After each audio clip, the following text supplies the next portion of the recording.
If your classroom is feeling louder, messier, and more difficult to manage than it did even just a few weeks ago, and you're wondering how in the world you're going to make it to the end of the school year in kindergarten, you are not alone. This does not mean you failed. In today's episode, I'm sharing a few realistic ways to make these last few weeks feel more manageable for both you and your students. Let's dig in.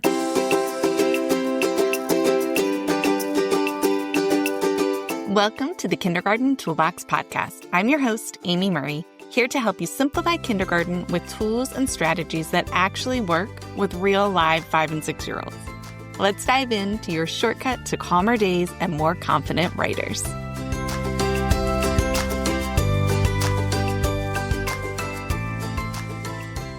Right now, a lot of what we're seeing in our classrooms is the May-cember effect. If you're not familiar with the term, it's basically the education version of December chaos, except somehow with even more exhaustion, more schedule changes, and way less holiday magic.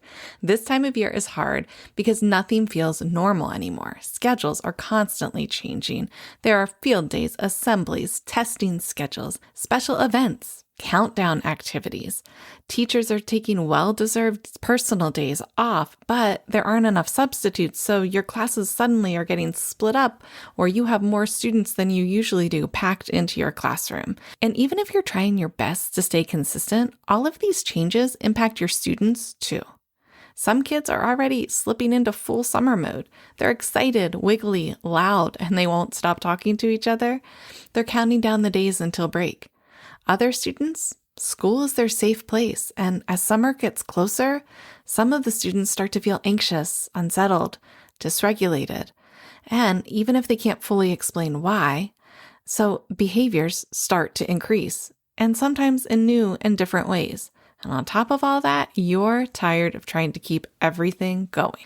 You've been making decisions, managing behavior, teaching when you're allowed, planning, and carrying the emotional weight of your classroom all year long. Of course, your patience is running more thin than it did in September. So if your classroom is louder, messier, and harder to manage right now, I really want you to hear this. It doesn't mean you suddenly became a bad teacher. It's just May. It means you're teaching real 5 and 6-year-olds during one of the busiest, most dysregulating times of the school year. And honestly, that changes the way we need to think and deal with behavior right now. Part of that shift means being really careful that we don't get stuck focusing only on the negative things that are happening this time of year. I know for me, whenever my classroom started to feel more chaotic, I would start harping on every negative thing I was seeing all day long. The calling out, the interruptions, the arguing with each other, the constant noise, the kids who suddenly forgot what our expectations were even though we're on the 160th day of school. It's a slippery slope because when behavior starts to feel hard, we start scanning and thinking about what's going wrong all day long. We start tallying problems in our heads. We start feeling irritated before certain parts of the day even happen, anticipating the negative behavior. Sometimes we start dreading interactions with certain students because we're already anticipating the behavior before it starts. And when we get stuck in that cycle, it becomes really difficult to see anything else. But stay with me. It's not all bad. Your students are still funny and sweet and learning, and they're still 5 and 6-year-olds. They're excited to tell you stories and show you tiny little things that they're proud of. They still want your approval and your connection, even when they're acting absolutely wild during transitions. Honestly, sometimes the best thing we can do at the end of the year is stop chasing perfection and start looking for those small moments of good again and building on that. I want to encourage you to look for small wins. Celebrate the student who lined up quickly as soon as you asked them to. The student who remembered the routine independently without needing your support, even though the last 3 days they bothered you.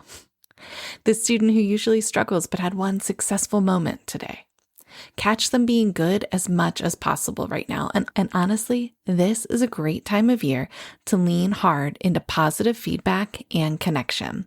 Send home a quick positive note. I loved using glow notes this time of year. I would send an extra couple home because students got so excited about them. They were so proud, and parents responded so well to them. Sometimes those little moments of encouragement can completely shift the tone for that student, especially for your challenging students. Try to intentionally catch those students doing something positive, even if it's as small as remembering to push in their chair, because when students feel success and connected, their behavior often starts improving too.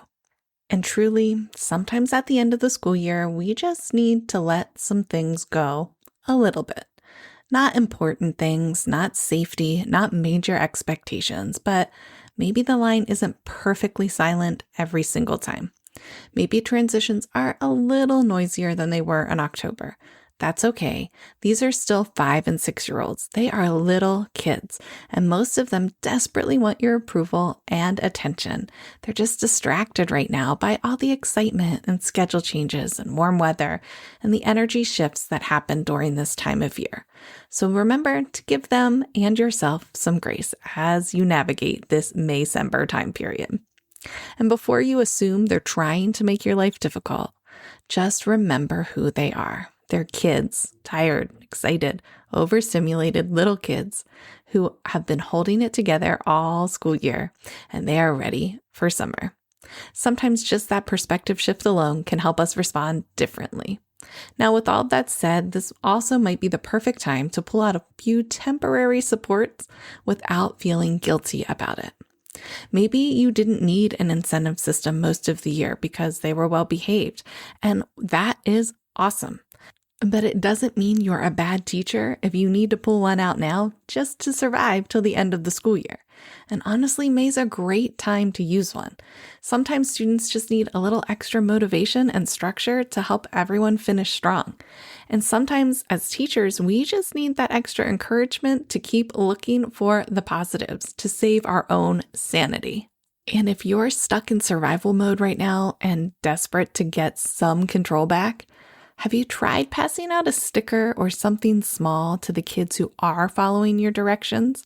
Sometimes that's all you need. It's just a little sticker to the 3 or 4 who are always doing what they're supposed to, and then that'll turn into 5 and 6, 7 and 8, and you get the idea. Suddenly, most of the class is listening because they want their chance to earn that sticker too.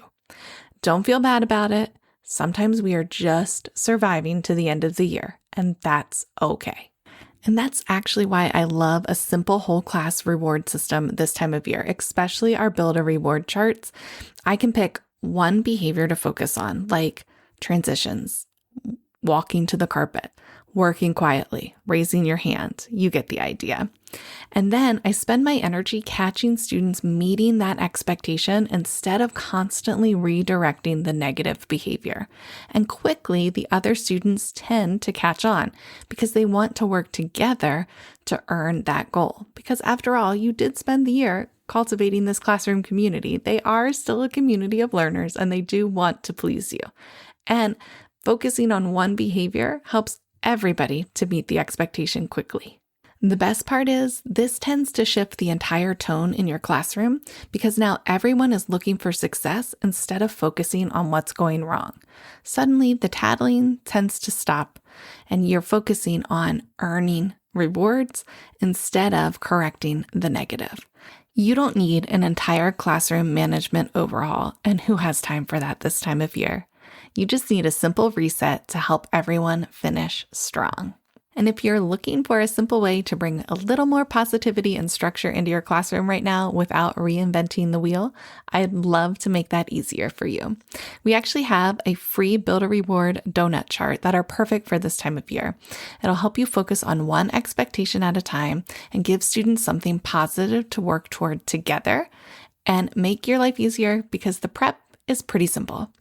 It's a simple tool to help you reset the tone of your classroom and finish the year feeling a little more calm and a little more manageable.